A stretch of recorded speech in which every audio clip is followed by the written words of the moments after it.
Phil, welcome to the podcast. How are you doing today? Doing well. Doing well. How are you, Justin? I'm doing well myself. I'm excited for today's conversation. For the listeners, excited to introduce you're a man that wears many hats, an executive director of an amazing nonprofit, but also a state rep in Atlanta, or in Georgia. That's right. Which is, I'm sure, interesting, especially more so as we lead up to these elections. But if you wouldn't mind, just take a moment just to tell us a little bit about yourself, your story, and more about your nonprofit and what you're up to. Yeah. Well, first off, it's great seeing you again, Justin. It's been a minute since Camp Redwood, but Phil Olaleye, I grew up in Georgia in Stone Mountain and spent time outside of Georgia, studied public policy. I've always been interested in solving problems tied to people and communities, and naturally went off and joined the Peace Corps and was out in the Philippines for 3 years, working underneath the bridge, wearing jorts and flip flops to work. But I loved it. I just really discovered and honed in on this passion for community work, but also helping improve organizations and just their systems and practices to deepen their impact and to just do more good work. And so when I got back from the Philippines, went back to school, went to Harvard, got a master in public policy, and moved back to Atlanta in 2014, where I've been ever since. Worked for the city of Atlanta, Board's Workforce Development Agency, and helping just better deliver, again, a critical public service to Atlantans. And I've been with NextGen since fall of 2017. I'm coming up on 7 years and feeling like an old man over here. But it's been phenomenal. Our work has always been rooted in workforce development, more specifically to underserved high school youth, and helping provide college and career exposure, so in-person immersive experiences in at-work sites and on college campuses, as well as providing personalized professional support to help those young men and women realize their full potential after high school. And we're just big believers that if every young person can see it and experience it, they can become it. Really well said. And curious how you think about sort of the relationship between your work as an executive director at NextGen and your work in the city of Atlanta as a rep. How do these two things intertwine, if at all? And I would be curious to kind of hear about that sort of relationship and how you view that. I mean, every nonprofit is trying to solve for a big issue, right? And in our case, it's just the opportunity gap, and more specifically, the wealth and economic security gap between high school students who have access to people, human capital, resources, gatekeepers to internships and employment opportunities, and information to know what's out there beyond the walls of a classroom and to get excited about their future, and have, most importantly, the support in place to navigate those next steps in the real world, versus youth who don't, really of no fault of their own, just being held back by their own personal and family circumstances. And so that's what we're trying to solve for. And in the world of politics and public policy, it's no different. There are big, just intractable issues. It could be workforce development, and it could be education, and just bettering the educational experiences and outcomes that our future are having. It could be infrastructure, it could be healthcare, and just increasing access to care and support. Everything starts with an issue, and most issues and problems are solved by people and driven by people. And so my ability to be on the ground every single day, speaking with and learning from educators and families and just everyday folks,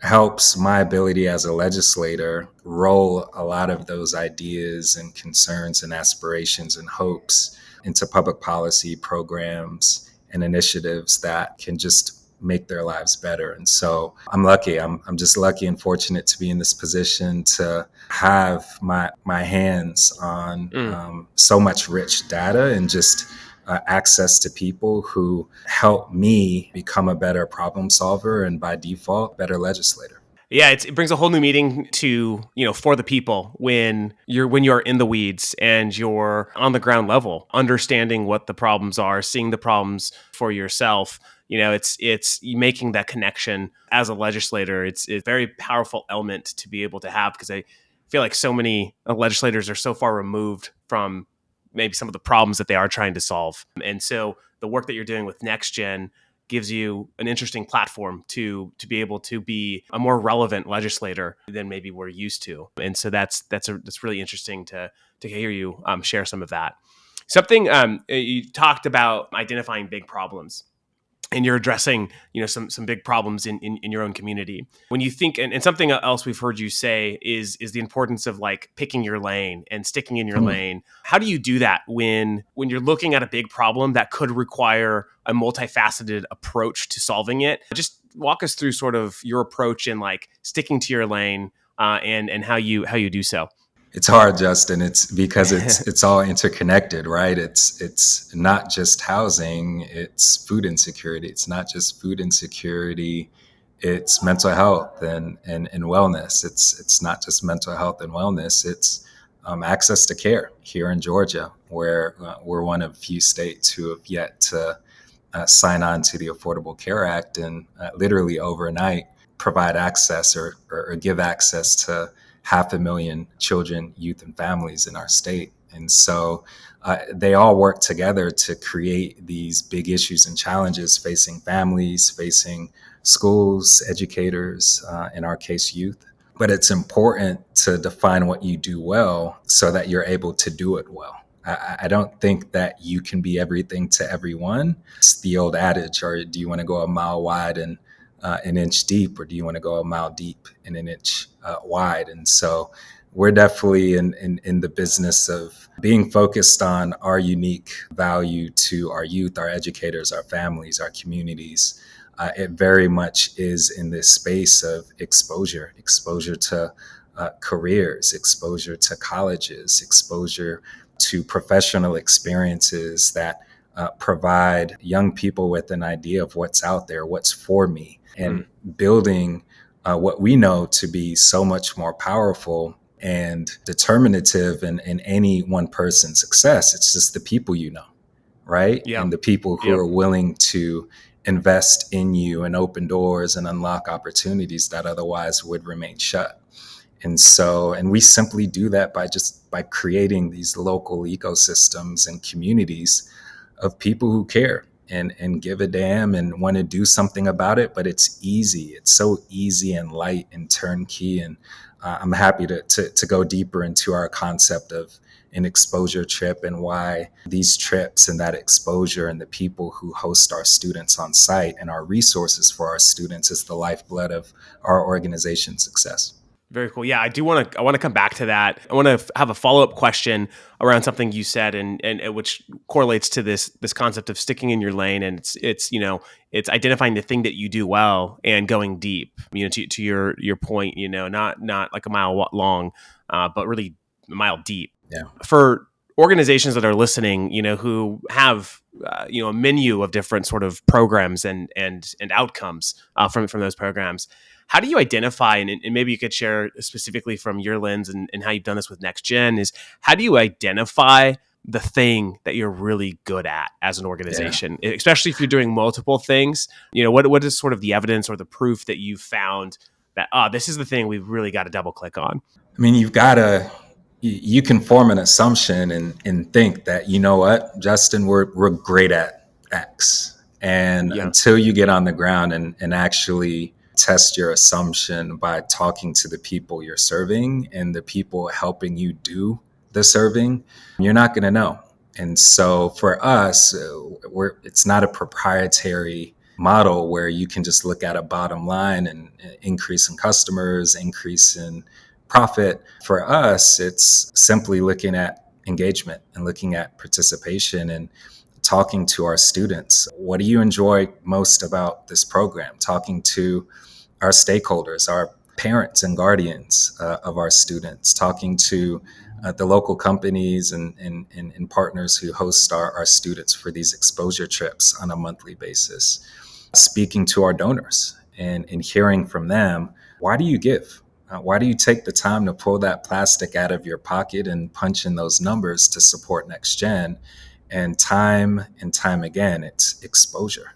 It's this simple idea of helping create a bridge between a young person and a not so young person. I don't want to call you and I old people just yet, Justin, but I'm we're a not ready to be little, called old, but I'm you getting know, there. but a bit seasoned, and we've run a few laps around the block, but we've acquired some knowledge and expertise and some social capital, and to not only provide the exposure but the soft mentorship, the relevant mentorship, where a young person, in our case our students starting in the ninth grade, they're going on a monthly trip. They're literally leaving their school, their community, and exploring their home, exploring, in this case, Atlanta, and next fall, Macon, Georgia. Those workplaces, the people who work within those walls, learning about their job functions and the paths that they took to get there, and then leaving with something, right? Maybe they don't want to go on that field and they know that, but maybe they do. And they've met Justin, who runs this phenomenal organization. And for whatever reason, they want to explore that idea further. And we're able to tap into and pull from, we call it a village. Just again, it takes a village to raise a child. And so we are Hmm. literally creating this physical and spiritual village here in Atlanta to help those students connect those dots, to form a goal or a target that gets them excited about their future, but most importantly, provide some relevant personalized support in the form of soft mentorship well beyond high school, as they go off to college and, sooner than later enter the workforce. And we all need help kind of navigating those steps. Yeah. So literally it is back to your first point is in the most literal sense possible is if you can see it, you can be it. And initially when you're talking about these exposure trips, I was thinking it was, like funders or, that's the typical sort of model that you see as like a fundraising mechanism. But what I love is it's the reverse is you're taking students to various workplaces and other environments and communities to help them understand what their potential is and can be. Yeah. What an inspiring program. What was But the original inspiration behind that for whether it was your vision or Next Gen, the organization? Yeah, what was the initial inspiration behind that model? Yeah, it was founded by three educators. So I'm not the founder, although I've been here almost twice as many years as our founders. But founded in 2014 by high school educators who saw this need. At the time, we were just next generation men with a focus exclusively on serving predominantly Black and brown high school youth who had no clue about workforce, career, college options, what life could look like beyond high school. And we're on the receiving end of pretty dry and boring career fairs with no guide to make sense of just all of the chaos and activity that was being thrown their way, but also a lot of scared straight tactics. And I don't know why we do this in our underserved communities, but bringing people in who might have made a few bad choices and don't be this person, instead of leading from a more positive tact of, no, we're actually going to show you where you could one day call your work home and who you could one day become. And so those educators simply just leaned on their friends, their personal network, to say, hey, we went to Emory University, let's organize a college tour, because they've never visited a college. Hey, I've got a friend who works for a smaller software development shop. I've got a friend who works for a law firm. I've got a friend who works for a construction management company. And simply using exposure as a vehicle to help stretch the imaginations and just increase the confidence level of young men at the time, and now young women who, if your parents never went to college or are in and out of jobs, and it's kind of hard as a young person to be on the receiving end of go to college. What the hell does that even look like?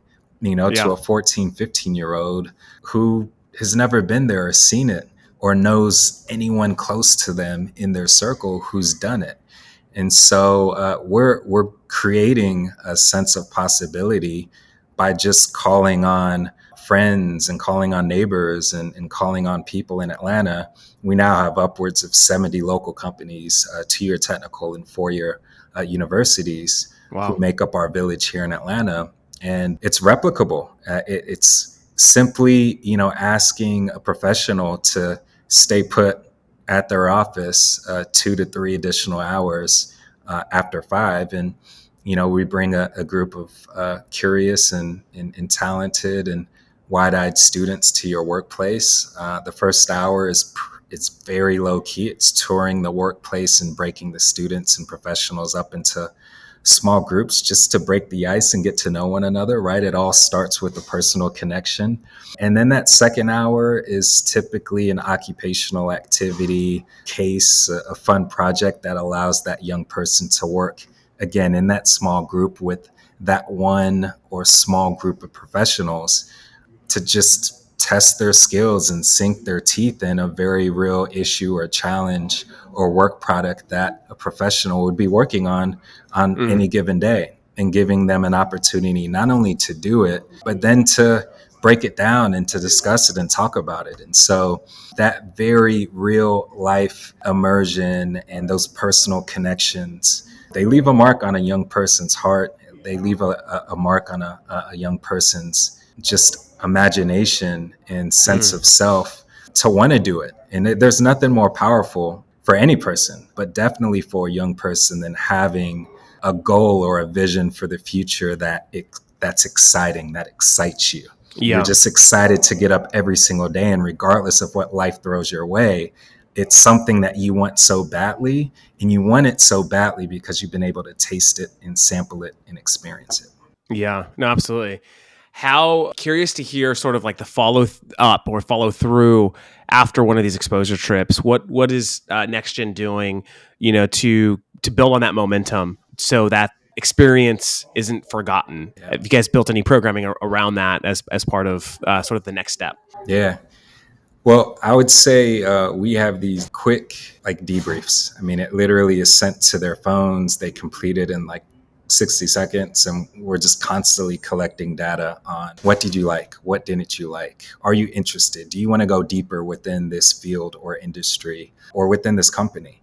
And so that information and insight is just powerful for us on the back end to make relevant connections. But I would give our board a ton of credit. We just wrapped up, well, we didn't just wrap up, but 2 years ago, we kicked off our second ever strategic plan with a big focus on it's great to take these trips, and it's great to provide the after school support. So when our students aren't going on trips, they're meeting with teachers and college students who run and facilitate after school programming for about an hour, 1 to 2 times a week in between those monthly trips. But for our students, the trip alone is not going to solve for the problem. And the problem is economic security, i.e., a good job, right? A Mm. career, and all that comes with that: wealth building, creation, family sustaining wages, and being able to pour back into your community, strengthening a community and strengthening the role models and the resources and assets that are now accessible to the next generation, right? It doesn't end without that. And so our board realized that we've got to do a better job, not just with the follow through after a trip or after they complete 3 or 4 years with our program, but what is happening to our students once they leave high school and are out on their own, in college or working a career? How are we still being present in making our ecosystem and our village a value add to their continued growth, development, and just the generation of opportunities to land great jobs within fields that they're passionate about? Awesome. Very cool. It's a great follow up to that. When you think about, I mean, there's always talk, especially I think lately in the nonprofit sector, about scaling impact, scaling growth. And when you put that through the lens of having a narrow focus, or serving like having a very niche sort of offering in terms of the programs that they're offering, how does that correlate to scale? How do you and or said another way, how do you as the leader of Next Gen think about scale, the importance of it, and how does that play into your decisioning across the organization? That's such a great question, and it defines organizations that last and are able to continue to grow and scale, and those that can't. And so I frame it like this to my team every day, and we have visuals to reinforce this. If it can't be done and run easily and effectively to change the lives of tens of thousands of students, then we probably shouldn't be doing it. Hmm. And for me, that's the best way to ensure that our model, our delivery, our staffing, our operations, our systems are positioned to run at scale. And maybe they're not positioned just yet. We'll serve close to 500 students and 250 alum this upcoming year. So we're pushing 1,000 plus, in addition to hundreds of Atlanta professionals and hundreds of trips that we facilitate. Hmm. It's becoming a large and massive operation. But again, can we do it easily? Is it simple? Is it too much of a strain on staff? But looking ahead, if we multiplied trips or students served 10x, 100x, would it still be easy and simple to run? And we're still figuring that out. I think it's not something that you ever perfect. And just a few weeks ago, we went through a few end of year exercises where we're still cutting and refining and tightening to Hmm. this day, because as we keep that question in mind, is it scalable? Can we serve 10,000 plus students at ease, effectively doing it this way? If not, then we've got to pull it down, or we've got to rethink how we go about the work. But Yeah. if so, if we can answer that question, and we might not be there yet, but we feel very confidently in answering that question of scale, serving 10,000 plus students, then we're on to something, and we've just got to keep tightening and deepening and growing. Yeah, no, that's really good. And I one of my favorite books on scaling. I don't know if you've read it. It's a book called Blitz Scaling, and I haven't. it's like it's mostly about like software technology companies and like basically takes you kind of on this their journey of scale. And there's a very common characteristic trait that all of these companies that had hit hyperscale had. And that was in the beginning, and the beginning, I mean, not necessarily the beginning of the organization, but at the beginning of like a new iteration of a product or a service, they had to do things that just weren't easy to scale, right? That were just really hard to scale and to really deeply understand the problem, right? Yeah. And it's like and in order, sometimes like the reality is when you're thinking about how do we get to 10,000 students, for example, sometimes you're like, well, we're gonna help 100 really well, and it's not going to be super scalable. It's going to probably cost way more than it will cost once we're able to get to 10,000. Yeah. But we're going to learn a lot along the way, and we're going to find that way to scale. And so I thought that was like so inspiring, because sometimes we as leaders can think that scaling is a like a day zero thing. That's it's either scalable or it's not. But to get to I scale, wish, there's man. all these inefficiencies and there's all these like challenges that come up that make it so hard to scale. But then you get the secret sauce, or you find that moment, or that thing that just really opens your mind up to the possibility. You know what And it so is, that, Justin? Like you don't know what you don't know until yeah, you just fly around and try stuff. yeah, It's like no, I love that frame of, it's not supposed to be easy, and it's not supposed to happen in day 0 or 1. mm, And it might take a few years, but we're going to sooner or later get our finger on the pulse of that thing, right? That yep, kernel of a thing that's, can be supercharged into just transformative change and solution for, in our case, people and youth and families who haven't experienced real positive change as it relates to opportunities to have access to those people in those places. And so it's such a great concept, this level of you don't know what you don't know, and you can't figure it out until you try, and it's going to be messy and imperfect, but it's supposed to be. You can't Yeah. get to the other side of your learning without that. Without it, exactly.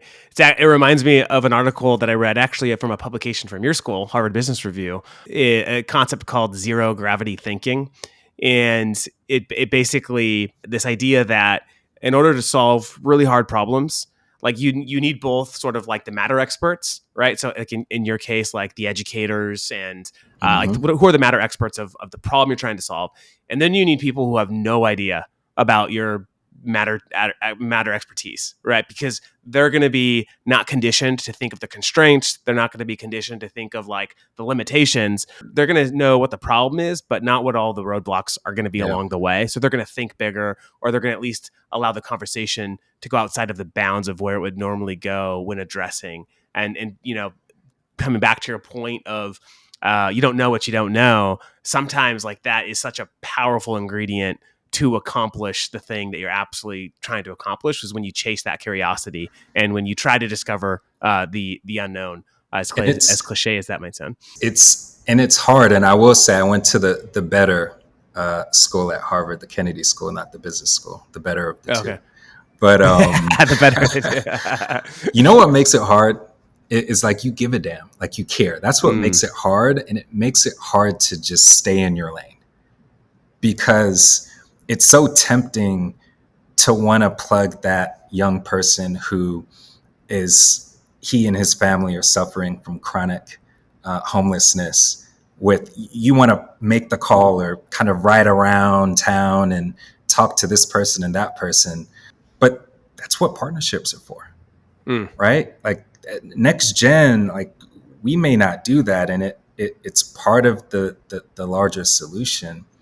But if you're being pulled so far off your thing, you can't do your thing really well.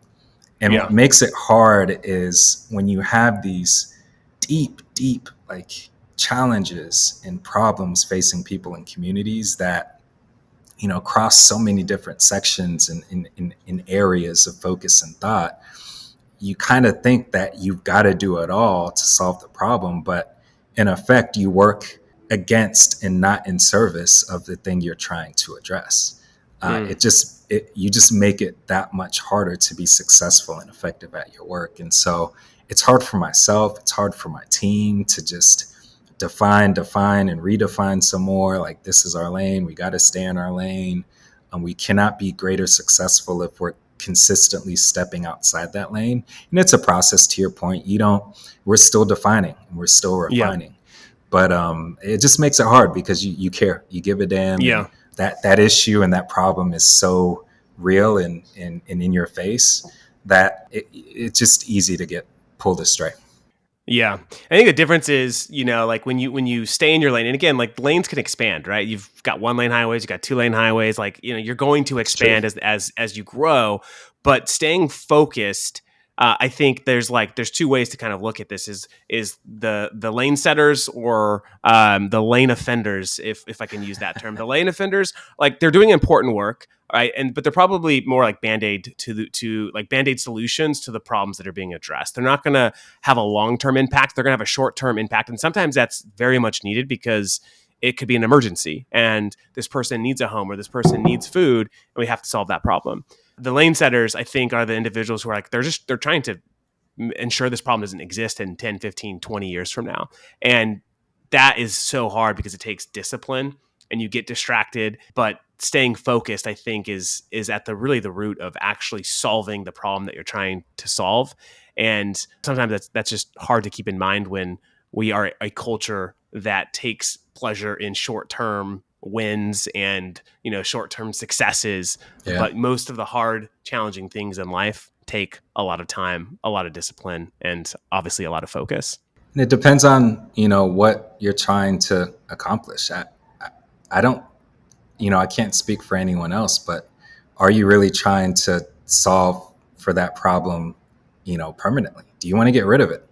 Like, just end it? Or are you okay with just the band-aid, band-aid, band-aid? And in my line of work, everything serves a purpose, right? Like the backpack, like 1,000 backpacks, right? Mm-hmm. Drives, that serves a purpose. Like, students need backpacks. They need materials. that's a today problem, right? Yeah. And everyone, again, there are just multiple lanes out there for folks to occupy. And I think it's really hard to expand your work if you can't perfect and define a lane for yourself that you can build on. Absolutely.